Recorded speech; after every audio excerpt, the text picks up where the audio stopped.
Like share और subscribe करें हमारे इस चैनल को और बेल आइकन को दबाना ना भूलें ताकि हमारी वीडियो आप तक सबसे पहले पहुंचे। हेलो स्टूडेंट्स, आज हम अकाउंटिंग फॉर डेप्रिसिएशन वाले चैप्टर में हम डिमिनिशिंग बैलेंस मेथड का एक मैथ सॉल्व करके देखेंगे। मैंने आपको यहाँ पर संक्षिप्त में इंफॉर्मेशन लिखी हुई है कि एक फर्म ने 1 अक्टूबर 2018 को 65,000 रुपये में एक मशीनरी जो है परचेस की और उसके स्थापना पर और ढुलाई पर जो है 2200 रुपये और 2800 रुपये कम से खर्च हुए। फिर उसने 1 अप्रैल 2019 को दूसरी 10,000 रुपये में एक और मशीन उसने जो है परचेस की, ऐसा लिखा हो। डेप्रिसिएशन की जो रेट है वो 10% पर एनम है, ठीक है, वार्षिक है। डिमिनिशिंग बैलेंस मेथड में यदि दर के साथ वार्षिक शब्द दिया हो या प्रतिवर्ष शब्द दिया है तो फिर जो डेप्रिसिएशन चार्ज है वो समय के अनुसार चार्ज किया जाता है। समय से आशय ये कि वर्ष के दौरान मशीनरी जितने समय उपयोग हुई है उतने समय का डेप्रिसिएशन चार्ज किया जाएगा। तो उसका तात्पर्य यहाँ पर यह है कि यदि वर्ष के दौरान मान लीजिए कोई संपत्ति को या मशीनरी को व्यापारी ने, फर्म ने, संस्था ने 1 अक्टूबर को खरीदा है और 31 मार्च को यदि अकाउंट बनाए जा रहे हैं तो इसी दशा में फिर 6 महीने का जो है डेप्रिसिएशन चार्ज किया जाएगा परचेज वर्ष में भी। और इसी प्रकार से मान लीजिए 1 जनवरी को यदि उसने बेच दी है तो फिर जो है 9 माह का जो है डेप्रिसिएशन चार्ज विक्रय वर्ष में चार्ज किया जाएगा। तो कहने का आशय यही है कि यदि घटती किस पद्धति से हम कोई प्रश्न सॉल्व कर रहे हैं, हल कर रहे हैं और यदि दर के साथ वार्षिक शब्द दिया है तो फिर समय के अनुसार आपको ह्रास लगाना है, क्रय वर्ष में भी और विक्रय वर्ष में भी। अच्छा, इन दोनों के बीच में के वर्षों में तो साल भर का ही चार्ज होगा, केवल परचेसिंग ईयर में और सेलिंग ईयर में आपको इस बात का ध्यान रखना है घटती किस पद्धति के अंतर्गत विशेष रूप से। तो यहाँ पर 10% पर एनम वार्षिक शब्द दिया हुआ है, इसका मतलब यही है कि हमें समय के अनुसार डेप्रिसिएशन चार्ज करना है। और पद्धति लिखी हुई है डिमिनिशिंग बैलेंस मेथड, मीन्स घटती किस पद्धति से हमको प्रश्न सॉल्व करना है। और अकाउंट जो क्लोज होते हैं वो 31 मार्च को होते हैं और 3 साल का हमको मशीनरी अकाउंट प्रिपेयर करना है। ये संक्षिप्त में मैंने इन्फॉर्मेशन लिखी हुई है। तो सबसे पहले हम देखें 1 अक्टूबर 2018 को 65,000 रुपये में एक मशीनरी परचेस की है तो जनरल एंट्री होगी machinery account debit to cash account or to bank account. तो मशीनरी अकाउंट के डेबिट में हम 1 अक्टूबर को क्या लिखेंगे, टू बैंक अकाउंट, ठीक है। अमाउंट कितना लिखेंगे, 65,000 में परचेस की है। बट आपको पहले भी मैंने एक बात एक्सप्लेन की है कि संपत्ति की लागत, मशीनरी की लागत जो हम कैसे डिसाइड करेंगे, तो जब भी कोई संपत्ति खरीदी जाती है जितने में वह खरीदी गई है उसमें जो है उसकी स्थापना के, लाने के और लोडिंग अपलोडिंग जो भी खर्च लगता है, जब तक कि हम उसका व्यापार में, संस्थान में, फर्म में जब तक कि उसका उपयोग शुरू नहीं हो जाता है उससे पहले के सारे खर्च उसके परचेस प्राइस में हम प्लस कर देते हैं। तो यहाँ पर ये 2,200 और 2,800 रुपये जो खर्च हुआ है स्थापना से संबंधित और ढुलाई का जो खर्च है यह भी मशीनरी अकाउंट में ट्रांसफ़र कर दिया जाएगा। मीन्स इनके लिए भी जो जनरल एंट्री होगी वो क्या होगी, machinery account debit to bank account or cash account. तो हम दोनों की, तीनों की जो है कंबाइन एक साथ एंट्री कर देते हैं। कंबाइन के रूप में करें तो हम machinery account debit to bank account और हम इस तरीके से जो है 65,000 प्लस 2,200 प्लस 2,800 रुपये, इनको सबको जोड़ करके हम जो है यहाँ पर शो कर देंगे।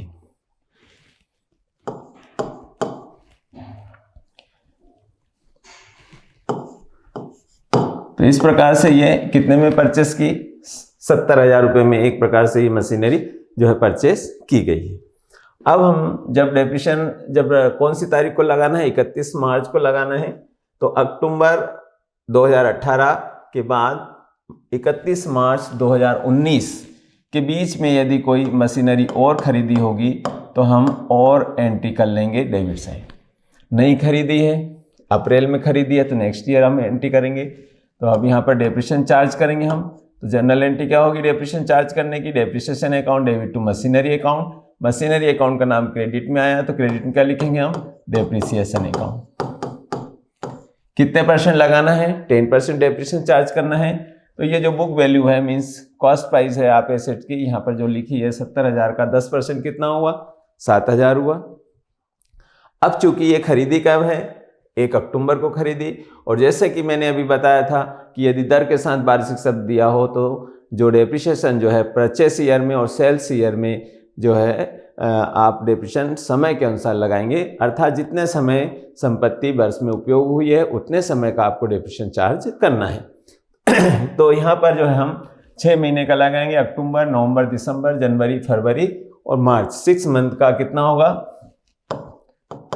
6 मंथ का जो है डेप्रिसिएशन चार्ज करेंगे हम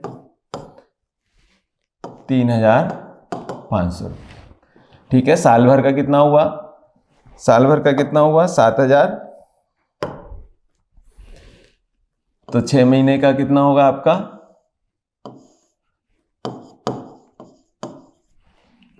3,500 रुपये, 3,500 रुपये।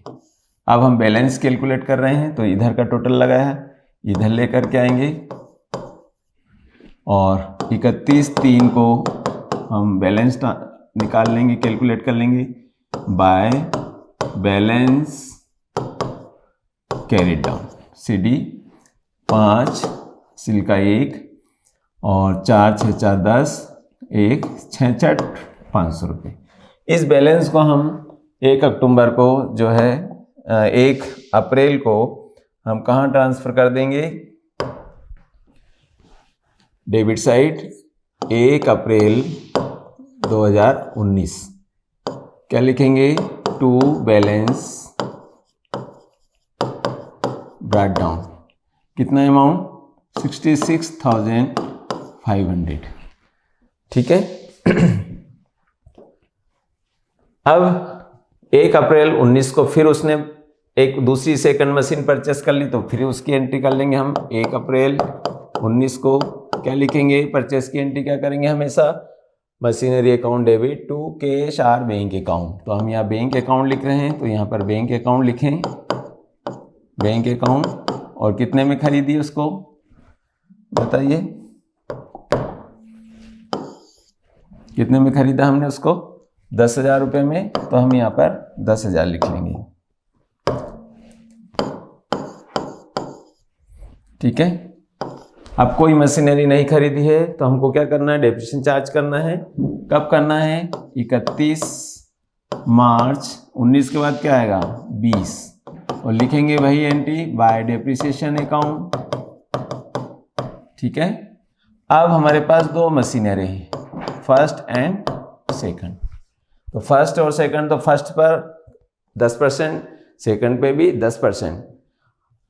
अब कौन सी पद्धति, घटती किस पद्धति है, तो जब भी घटती किस पद्धति से हम मैथ सॉल्व करेंगे, अकाउंट प्रिपेयर करेंगे, तो घटे हुए शेष पर जो आपको डेप्रिसिएशन चार्ज करना है। तो घटा हुआ शेष कितना है, जैसे बुक वैल्यू थी आपकी फर्स्ट ईयर में 70,000, उसमें से डेप्रिसिएशन माइनस कर दिया तो हमारे पास रिड्यूसिंग वैल्यू कितनी आ गई, 66,500। तो इस घटे हुए मूल्य पर आपको डेप्रिसिएशन चार्ज करना है। तो इसका कितना 10%, 10% कितना होगा 6650। ठीक है। और इसका 10% कितना होगा 1000। तो टोटल डेप्रिसिएशन कितना हुआ हमारा 7650। क्लियर। अब टोटल लगा लीजिए, इधर ले आइए। तो ये हो जाएगा आपका 76,500, 76,500। और यहाँ पर फिर हम बैलेंस कैलकुलेट करेंगे, लिखेंगे बाय बैलेंस CD। ठीक है। तो यदि आगे कोई सेलिंग की गई है कोई मशीनरी का कोई पार्ट को, तो उस कंडीशन में आप क्या कीजिए कि फर्स्ट मशीन में से ये जो फर्स्ट बैलेंस में से जो है फर्स्ट डेप्रिसिएशन माइनस कर दीजिए, और सेकंड मशीनरी में के अमाउंट में से सेकंड डेप्रिसिएशन जो है माइनस कर दीजिए। तो यहाँ पर जो बैलेंस आ जाएगा और उस बैलेंस को फॉरवर्ड करेंगे तो आगे चल करके हमें प्रॉफिट एंड लॉस कैलकुलेट करने पे जो है आसानी होगी। तो इस बात का आप ध्यान रखें। इस क्वेश्चन में बेचने का कुछ रोल है नहीं इसमें, इसलिए जो है मैं यूं ही सीधे सीधे बैलेंस कैलकुलेट कर रहा हूँ।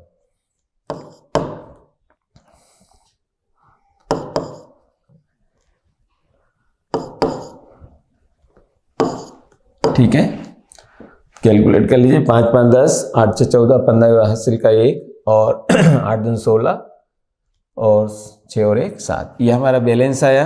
अब हम 1 4 20 को फिर बैलेंस इधर ट्रांसफ़र कर देंगे टू बैलेंस ब्रॉट डाउन। कितना अमाउंट है? 68,850। अब कोई मशीनरी नहीं खरीदी है, 3 साल का बनाना है अपने को अकाउंट, तो 2 साल का कंप्लीट हो गया आपका। अब 31/3/21 को फिर हम डेप्रिसिएशन चार्ज करेंगे, लिखेंगे बाय डेप्रिसिएशन अकाउंट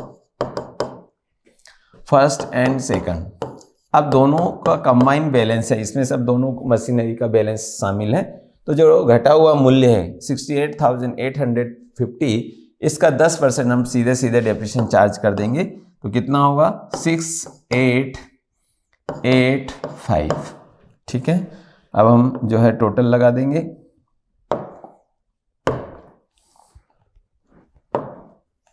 ठीक है, टोटल लगाएंगे तो देखेंगे कितना आ रहा है टोटल हमारा।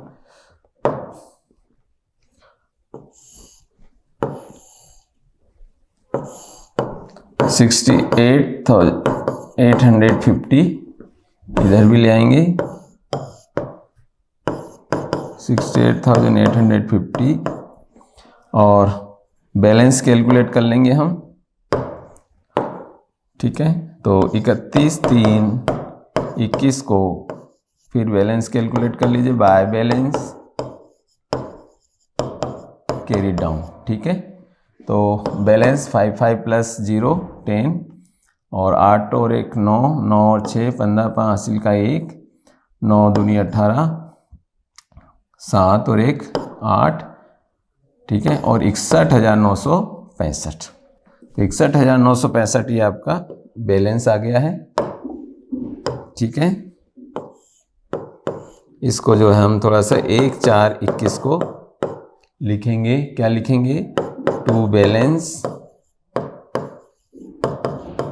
Brought down. कितना बैलेंस लिख देंगे? 61,965।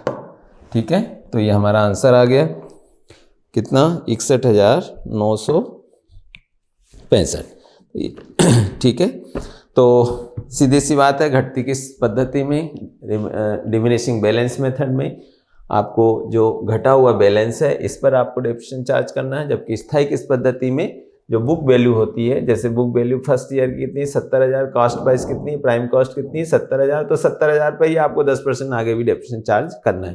किंतु यहाँ पर आपको ये जो घटा हुआ मूल्य इस पर आपको डेप्रिसिएशन चार्ज करना है। ठीक है, पहले साल तो कास्ट प्राइस पर ही डेप्रिसिएशन चार्ज करना है, दूसरे साल घटे हुए मूल्य पर, तीसरे साल भी घटे हुए मूल्य पर डेप्रिसिएशन चार्ज किया जाता है। इस प्रकार से आपका घटती किस पद्धति का एक सिंपल साधारण सा प्रश्न हुआ। अब नेक्स्ट टाइम हम वार्षिकी विधि से प्रश्न को सॉल्व करेंगे।